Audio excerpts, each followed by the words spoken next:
دوستو، کیسے ہیں آپ سب؟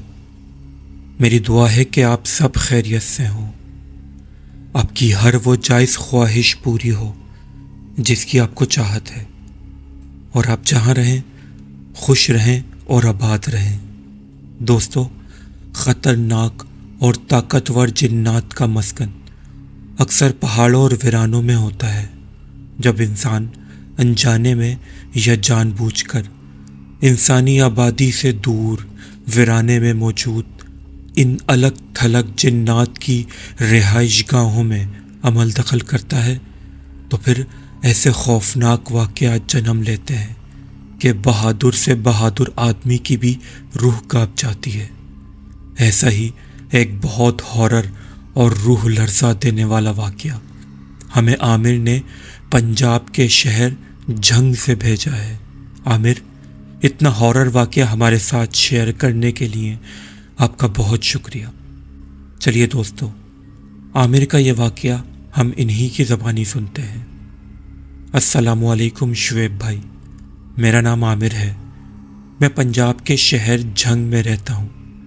پیشے کے لحاظ سے میں ایک گورنمنٹ اسکول ٹیچر ہوں۔ سن 2017 میں میرے ساتھ یہ ہارر واقعہ پیش آیا۔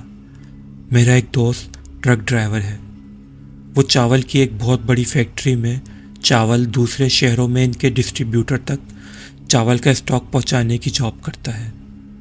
میرا دوست پہاڑی علاقوں کا بہت اچھا ماہر ڈرائیور ہے، تو اس کو زیادہ تر پہاڑی علاقوں جیسے کشمیر، گلگت، ہنزا وغیرہ میں چاول پہنچانے کا کام دیا جاتا تھا۔ وہ اکثر مجھے کہا کرتا تھا کہ میں اس کے ساتھ چلوں، کیونکہ مجھے ہرے بھرے پہاڑی علاقوں میں گھومنے کا بہت شوق تھا، لیکن میں آج تک اپنی مصروفیات کی وجہ سے نہیں جا پایا تھا۔ 22 جون 2017 کو میرے دوست کو چاول کا اسٹاک گلگت پہنچانے کا کام ملا۔ میری سمر ویکیشنز تھیں۔ میرے دوست نے مجھے کہا کہ تیری گرمیوں کی چھٹیاں ہیں، موقع اچھا ہے، میرے ساتھ چل، بہت مزہ آئے گا۔ چاول کا اسٹاک گلگت پہنچانا ہے، ایک دن گلگت میں رہیں گے، دوسرے دن واپس آ جائیں گے۔ میری بھی چھٹیاں تھیں، میں نے موقع غنیمت جانا اور اپنے دوست کے ساتھ جانے کے لیے تیار ہو گیا۔ جھنگ سے گلگت تک کا سفر 14 سے 15 گھنٹے کا ہے۔ میرے دوست نے کہا کہ ہم رات کو 3 بجے یہاں سے نکل جائیں گے تاکہ شام ہونے سے پہلے گلگت پہنچ جائیں۔ مجھے 2 بجے اٹھنا تھا رات کو تاکہ تیار وغیرہ ہو کر 3 بجے تک نکل سکیں، لیکن رات کو 2 بجے میری آنکھ نہیں کھل سکی۔ تقریباً 4:30 بجے جب میری آنکھ کھلی تو میں نے موبائل دیکھا۔ میں نے موبائل سائلنٹ پر لگایا ہوا تھا۔ میرے دوست کی بہت مس کالیں آئی ہوئی تھی۔ میں نے جلدی سے اسے ریٹرن کال کری۔ میرا دوست بہت غصے میں تھا۔ اس نے کہا کہ تم کہاں ہو یار، تمہاری وجہ سے بہت زیادہ دیر ہو گئی ہے۔ میں نے کہا بس یار میری آنکھ نہیں کھلی، میں فٹافٹ آ رہا ہوں۔ میں جلدی اپنے دوست کے پاس پہنچا۔ فجر کی نماز پڑھ کر ہمیں نکلتے تقریباً 5:30 بج گئے۔ خیر، ہمارا سفر گلگت کی طرف شروع ہو گیا۔ میں بہت زیادہ ایکسائٹڈ تھا۔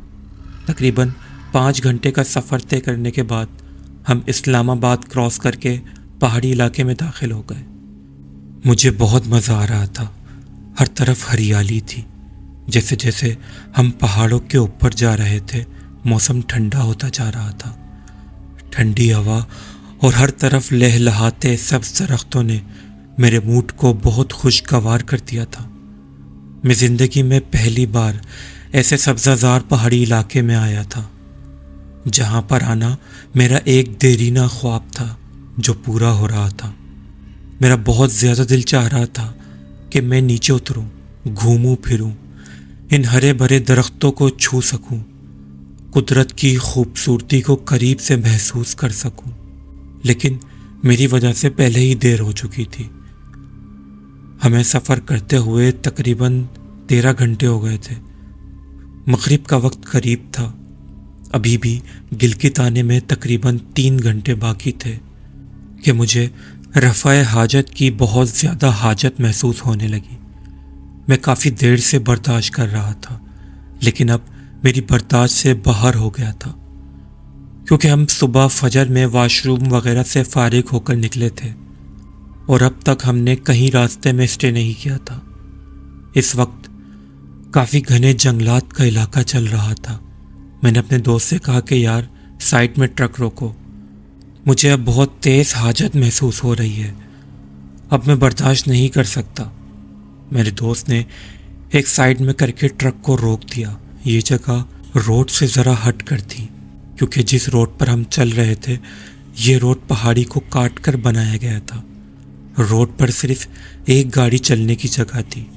جب سامنے سے کوئی دوسری گاڑی آ جاتی تھی تو ایک گاڑی کو اس جگہ پر روک کر جہاں پر ابھی ہم نے ٹرک کو روکا تھا دوسری گاڑی کو کراس کرنے کی جگہ دی جاتی تھی۔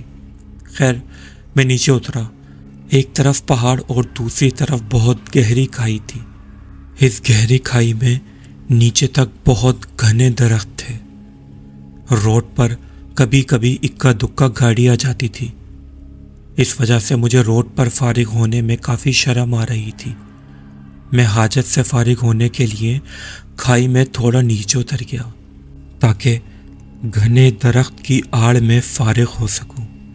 جیسے ہی میں نے یورین پاس کیا تو ایک خوفناک آواز آئی اور مجھے کسی نے پیچھے کی طرف دھکا دے دیا۔ میں لڑکتا ہوا کھائی میں کافی نیچے کی طرف آ گیا۔ میرے ہاتھ اور ٹانگیں چھل گئی تھیں، لیکن شکر ہے کہ مجھے کچھ زیادہ چوٹ نہیں لگی تھی۔ میں سوکھی ہوئی لکڑیوں سے ٹکرا کر رکا تھا۔ میں نے اٹھ کر کپڑے وغیرہ جھاڑے اور اپنا جائزہ لیا۔ میرے ہاتھ اور ٹانگیں چھل گئی تھیں، جگہ جگہ سے تھوڑے کپڑے بھی پھٹ گئے تھے۔ میں نے اٹھ کر اس جگہ کا جائزہ لیا۔ میں کافی نیچے آ گیا تھا۔ یہاں زمین اوپر کے مقابلے میں قدرے سیدھی تھی اور یہاں عجیب طرح کی قبریں بنی ہوئی تھیں۔ ہر طرف گھنے درخت تھے۔ اس وقت مغرب کا ٹائم ہو رہا تھا اور اوپر روڈ پہ تو اچھی خاصی روشنی تھی، لیکن یہاں گھنے درخت کی وجہ سے کافی اندھیرا تھا۔ ویسے تو میں کب سے چاہ رہا تھا کہ میں نیچے اتروں، درختوں کو ہاتھ لگاؤں، لیکن یہاں کا ماحول عجیب پراسرار تھا۔ مجھے مزہ آنے کی بجائے بے انتہا خوف محسوس ہو رہا تھا۔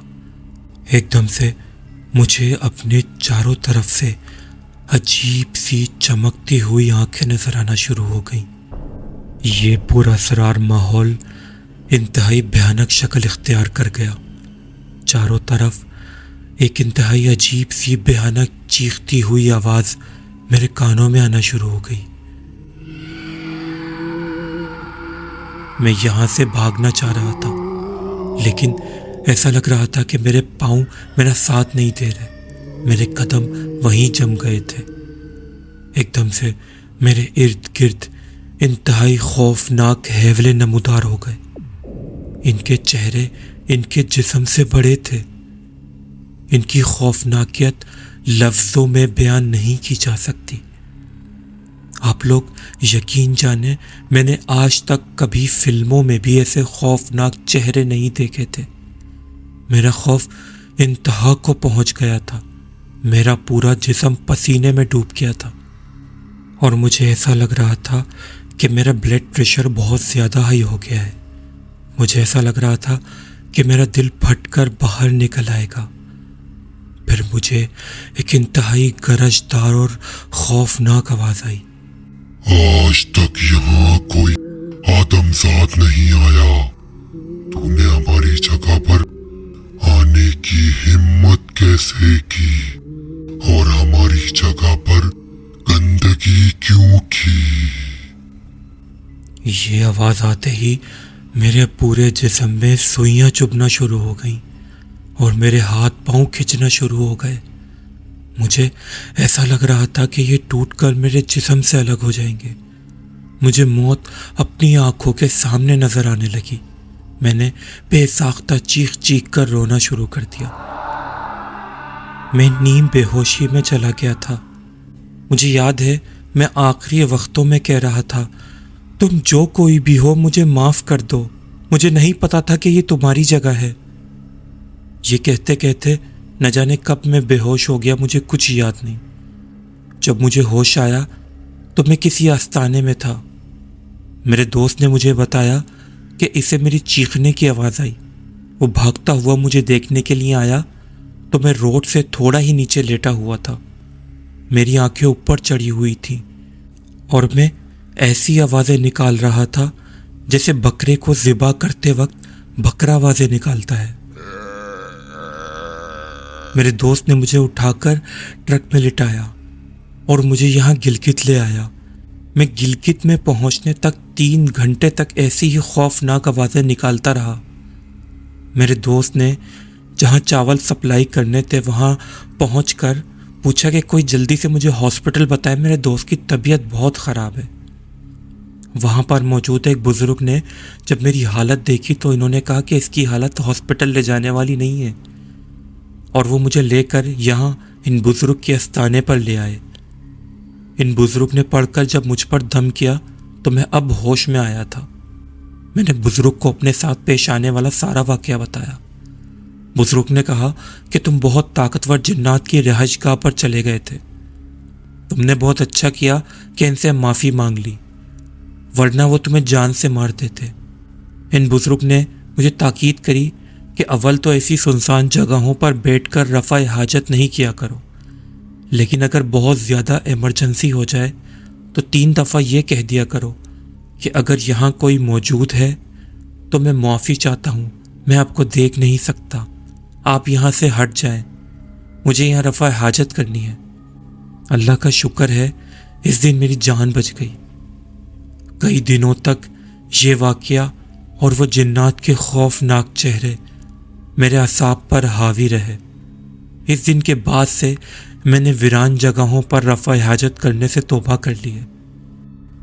دوستو، اگر آپ اس چینل پر نئے ہیں اور آپ کو ایسے ہی خوفناک واقعات پسند ہیں تو آپ اس چینل کو سبسکرائب کریں اور برابر میں موجود بیل آئیکن کے بٹن کو لازمی پریس کر لیں تاکہ میرے نئے اور سچے خوفناک واقعات سب سے پہلے آپ تک پہنچ سکیں۔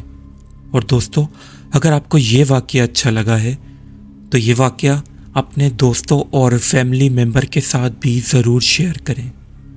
اور دوستو، آپ کو یہ واقعہ کیسے لگا ہے اور آپ کیسے واقعات سننا پسند کرتے ہیں، اپنی رائے کمنٹ سیکشن میں ہمیں ضرور دیجیے گا۔